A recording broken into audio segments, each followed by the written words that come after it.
Guys, this is inside the toilet of Kdca main hall. This is the outside toilet, the one that you pay to go inside. You pay 15 cents to go inside, 50 cents to go inside. And look at, they can't maintain the plumbing.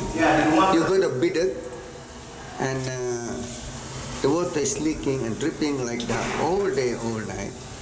That sort of thing.